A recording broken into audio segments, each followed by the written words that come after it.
नमस्कार दोस्तों, IAS point में आपका स्वागत है। मैं उत्कर्ष सिंह।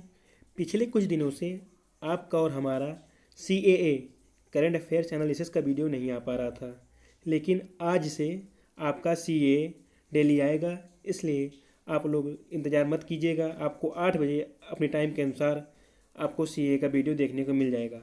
तो चलिए शुरू करते हैं। सबसे पहले बात करेंगे SCO ऑनलाइन अंतर्राष्ट्रीय प्रदर्शनी पर। SCO क्या है? संघाई कोऑपरेशन ऑर्गेनाइजेशन, मतलब संघाई सहयोग संगठन। तो इसका ऑनलाइन अंतर्राष्ट्रीय प्रदर्शनी किया गया, तो हम इसी पर चर्चा करेंगे। सबसे पहले बात करेंगे चर्चा में क्यों है। हाल ही में भारत के उपराष्ट्रपति कौन है? एम वेंकैया नायडू। एम वेंकैया नायडू ने वीडियो कॉन्फ्रेंसिंग के माध्यम से साझी बौद्ध विरासत पर पहली SCO ऑनलाइन अंतर्राष्ट्रीय प्रदर्शनी की शुरुआत की है। साझी बौद्ध विरासत मतलब बौद्ध धर्म भारत से शुरू हुआ था बौद्ध धर्म 6ठी शताब्दी ईसा पूर्व में। लेकिन यहाँ से शुरू होकर पूर्वी एशिया के देशों में जैसे चीन, उत्तरी कोरिया, दक्षिणी Korea, Japan, Taiwan, Vietnam, Laos ऐसे देशों में फैला हुआ है। तो उन सभी बौद्ध धर्म वाले देशों में जो SCO के सहयोगी हैं, SCO के सदस्य हैं, तो उनके बीच साझी बौद्ध विरासत पर पहली SCO ऑनलाइन अंतर्राष्ट्रीय प्रदर्शनी की शुरुआत की गई है, जिसमें भारत के उपराष्ट्रपति एम वेंकैया नायडू ने वीडियो कॉन्फ्रेंसिंग के माध्यम से, मतलब ऑनलाइन से अपने आप को इस प्रदर्शनी में सहयोग दिया है या अपने आप को उपस्थित दर्ज कराए हैं। इस अंतर्राष्ट्रीय ऑनलाइन प्रदर्शनी की शुरुआत संघाई सहयोग संगठन के शासनाध्यक्षों की परिषद की 19वीं बैठक के दौरान की गई है। जो यह अंतर्राष्ट्रीय प्रदर्शनी है, ऑनलाइन प्रदर्शनी है, इसकी शुरुआत SCO के मतलब संघाई सहयोग संगठन के शासनाध्यक्षों, मतलब इनके जो सदस्य देश हैं उनके शासनाध्यक्षों, मतलब राष्ट्रपति, उपराष्ट्रपति, प्रधानमंत्री, उप प्रधानमंत्री, इनकी उपस्थिति में, चाहे जो मतलब कोई भी हो, चाहे राष्ट्रपति हो, चाहे उपराष्ट्रपति हो, चाहे प्रधानमंत्री हो, तो शासनाध्यक्षों की परिषद की 19वीं बैठक के दौरान की गई। यह पहली बार किया गया। इनकी 19वीं बैठक की गई थी। SCO की 19वीं बैठक थी, जिसमें सदस्य देशों के प्रधानमंत्री, राष्ट्रपति जैसे शासक या शासनाध्यक्ष मौजूद थे। बैठक के दौरान भारत के इस तथ्य पर प्रकाश डाला कि सीमा पर आतंकवाद भारत समेत संघाई सहयोग संगठन के अन्य सदस्य देशों के लिए बड़ी चुनौती है। बैठक के दौरान एम वेंकैया नायडू ने यह बताया कि सीमा पर आतंकवाद, जैसे भारत के सीमा पर पाकिस्तान आतंकवाद फैलाता है, कभी कोई चाइना भी सेना के माध्यम से आतंकवाद फैलाता है, तो जो SCO, जो संघाई सहयोग संगठन के जो सदस्य देश हैं, सबके साथ यही समस्या है।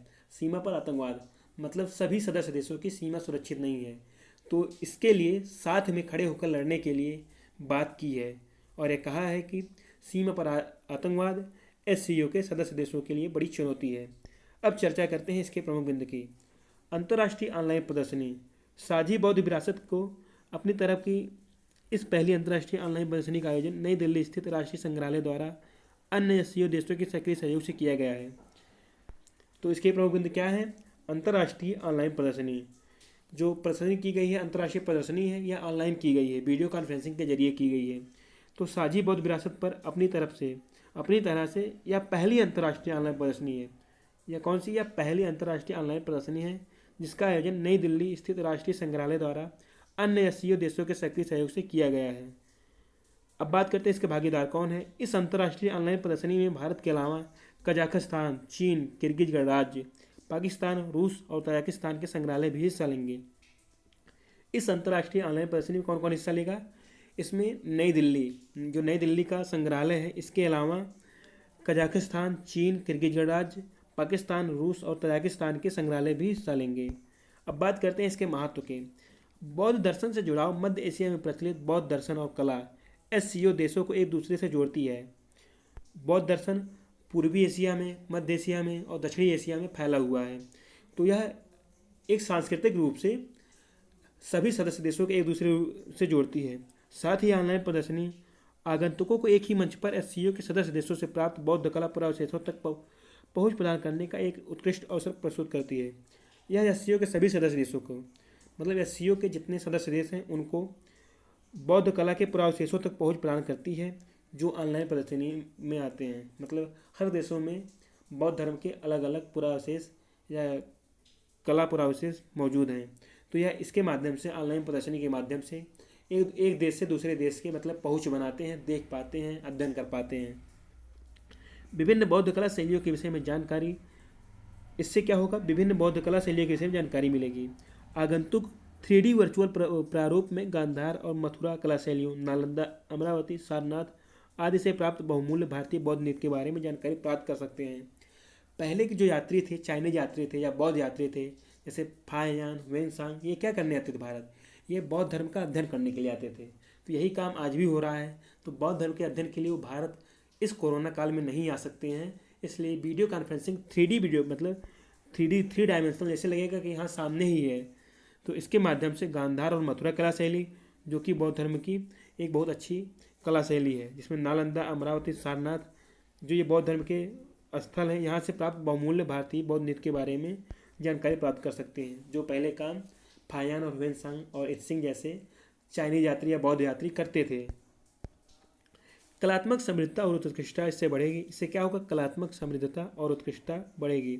यह अंतर्राष्ट्रीय प्रदर्शनी संपूर्ण एशिया के विभिन्न संग्रहालयों में प्रदर्शित कलात्मक समृद्धता की एक झलक प्रदान करती है और एक विशिष्ट ऐतिहासिक कलात्मक उत्कृष्टता का भी प्रतिनिधित्व करती है।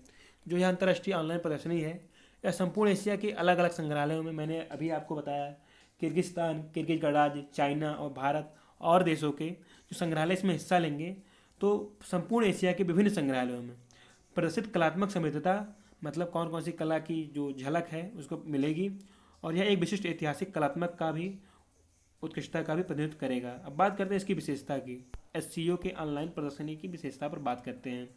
इस ऑनलाइन प्रदर्शनी में पाकिस्तान के संग्रहालयों द्वारा सिद्धार्थ के उपवास और सीकरी से बुद्ध के पद चिन्ह और शहरी बहलोई से ध्यानमग्न बुद्ध समेत प्रभावशाली गांधार कला की वस्तुओं के संग्रह के माध्यम से गौतम बुद्ध के जीवन और बौद्ध कला को दर्शाया गया है। इस ऑनलाइन प्रदर्शनी में पाकिस्तान के संग्रहालय द्वारा, जो पाकिस्तान के राष्ट्रीय संग्रहालय हैं, इनके द्वारा सिद्धार्थ के उपवास मतलब महात्मा बुद्ध का प्राचीन नाम, महात्मा बुद्ध के बचपन नाम क्या था, सिद्धार्थ। तो सिद्धार्थ के उपवास और सीकरी से बुद्ध के पद चिन्ह और शहरी बहलोई से ध्यानमग्न बुद्ध की अवस्था में ध्यान में है उनकी उस समेत प्रभावशाली गांधार कला कहाँ थी, पश्चिमी भारत में, जो मतलब पहले भारत पाकिस्तान एक में था, तो पश्चिमी भारत जो आज का पाकिस्तान और पंजाब, हरियाणा, राजस्थान का क्षेत्र, तो यहाँ की गांधार कला की वस्तुओं के संग्रह के माध्यम से गौतम बुद्ध के जीवन और बौद्ध कला को दर्शाया है। State oriental art museum Moscow द्वारा रूस की बौद्ध बरियात कला को प्रतिरूपों, रीति रिवाजों, मठों की परंपराओं आदि के माध्यम से दर्शाया गया है। रूस के state oriental art museum Moscow द्वारा बौद्ध बरियात कला की प्रतिरूपों को, रीति रिवाजों को और मठों को आदि को दर्शाया गया है। Dunhuang academy of China ने डून हुआंग के बौद्ध कला से जुड़ी एक समृद्ध प्रदर्शनी प्रस्तुत की है, जिसमें सरल स्थापत्य, दीप्ति भित्तिचित्र, सजावटी डिजाइन, वेशभूषा आदि शामिल हैं। इसमें चाइना का क्या है, डून हुआंग एकेडमी जो है वो चाइना का, इसने डून हुआंग की बौद्ध कला से जुड़ी एक समृद्ध प्रदर्शनी प्रस्तुत की, जिसमें सरल स्थापत्य, बौद्ध लोगों का सरल स्थापत्य, दीप्ति भित्तिचित्र, सजावटी डिजाइन, वेशभूषा आदि शामिल हैं। आतंकवाद पर भारत की स्थिति। अब बात करते हैं SCO में हमारे उपराष्ट्रपति वेंकैया नायडू जी ने आतंकवाद पर क्या कहा। भारत ने बैठक के दौरान आतंकवाद का मुद्दा उठाया और उसका उल्लेख मानवता के सत्य के रूप में किया है। बैठक के दौरान आतंकवाद का मुद्दा उठाया है और उसको मानवता के सत्य के रूप में किया है। भारत ने मुख्य तौर पर राज्य प्रायोजित आतंकवाद को सीमा पर आतंकवाद पर चिंता जाहिर की है। राज्य प्रायोजित आतंकवाद मतलब जैसे पाकिस्तान आतंकवाद को समर्थन करता है, और सीमा पर आतंकवाद जैसे दूसरे देश के फौजी आतंकवाद फैलाते रहते हैं, इस पर चिंता जाहिर की है। भारत ब्रिक्स देशों की आतंकवाद रोधी रणनीति का समर्थन करता है। भारत इसके अलावा SCO में इसके अलावा जो ब्रिक्स देश हैं, BRICS, ब्राज़ील, रसिया, इंडिया, चाइना और साउथ अफ्रीका, तो इन देशों में आतंकवाद रोधी रणनीति पर समर्थन करता है, मतलब आतंकवाद को रोकने के लिए समर्थन करता है। बीते दिनों संयुक्त राष्ट्र महासभा की पहली समिति निरस्त्रीकरण और अंतर्राष्ट्रीय सुरक्षा समिति ने सर्वसम्मत से आतंकवाद रोधी मुद्दे पर भारत को वार्षिक प्रस्ताव को अपनाया था। बीते दिनों संयुक्त राष्ट्र महासभा की पहली समिति किसकी थी, निरस्त्रीकरण और अंतर्राष्ट्रीय सुरक्षा समिति ने सर्वसम्मत से आतंकवाद रोधी मुद्दे पर भारत के वार्षिक प्रस्ताव को अपनाया था। भारत ने जो वार्षिक प्रस्ताव दिया था उसको अपनाया था। भारत ने आतंकवाद को राजनीति के एक साधन के रूप में उपयोग करने हेतु पाकिस्तान की आलोचना की है। भारत ने पाकिस्तान की आलोचना क्यों की है, क्योंकि पाकिस्तान हमेशा आतंकवाद को बढ़ावा देता है और संघाई सहयोग संगठन एससीओ के सदस्य देशों से सामूहिक रूप से इस चुनौती से निपटने का आह्वान किया है। अब बात करते हैं संघाई सहयोग संगठन क्या है। एससीओ वर्ष 2001 में स्थापित एक अस्थायी अंतर सरकारी अंतर्राष्ट्रीय संगठन तथा एक यूरेशियाई राजनीतिक आर्थिक और सुरक्षा संगठन है जिसका उद्देश्य संबंधित क्षेत्र में शांति सुरक्षा और स्थिरता को बनाए रखना है। एससीओ क्या है? इसकी स्थापना 2001 में की गई। क्यों की गई? इसका उद्देश्य था शांति सुरक्षा में स्थिरता को बनाए रखना है जिस क्षेत्र में यह है। तो किस क्षेत्र में? या यूरेशियाई क्षेत्र में, एशिया और यूरोप के कुछ हिस्सों में।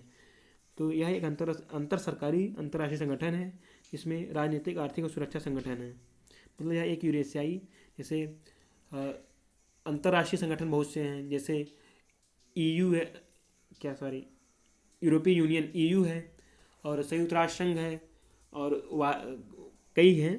तो उसी तरह जैसे आसियान है, सार्क है, उसी तरह एससीओ भी है। इसकी स्थापना 2001 में की गई थी। एशिया प्रशांत क्षेत्र में बढ़ती केंद्रीयता के कारण एससीओ को व्यापक रूप से पूर्व का गठबंधन अलायंस ऑफ द ईस्ट माना जाता है और इस क्षेत्र के प्राथमिक सुरक्षा स्तंभ के रूप में कार्य करता है। एससीओ के सदस्य देश अधिकतर सदस्य देश एशिया प्रशांत क्षेत्र में हैं। तो इसे पूर्व का गठबंधन, एशिया प्रशांत क्षेत्र विश्व के पूर्व में पड़ता है, तो अलायंस ऑफ द ईस्ट कहा जाता है, इसीलिए इसको अलायंस ऑफ द ईस्ट कहा जाता है।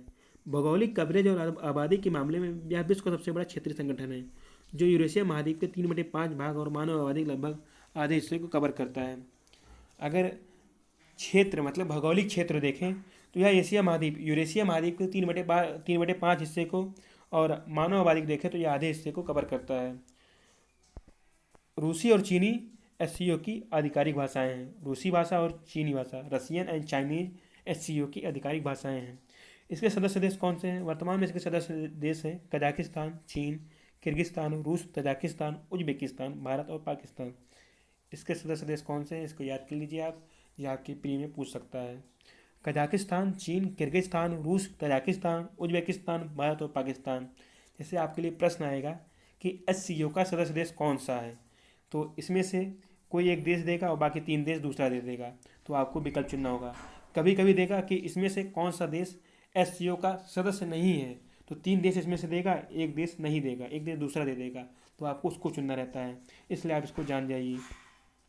अब बात करते हैं पर्यवेक्षक देश कौन कौन से हैं, मतलब कौन कौन कभी भी आ सकते हैं। जैसे अफगानिस्तान, बेलारूस, ईरान और मंगोलिया, 4 देश इसके पर्यवेक्षक देश हैं।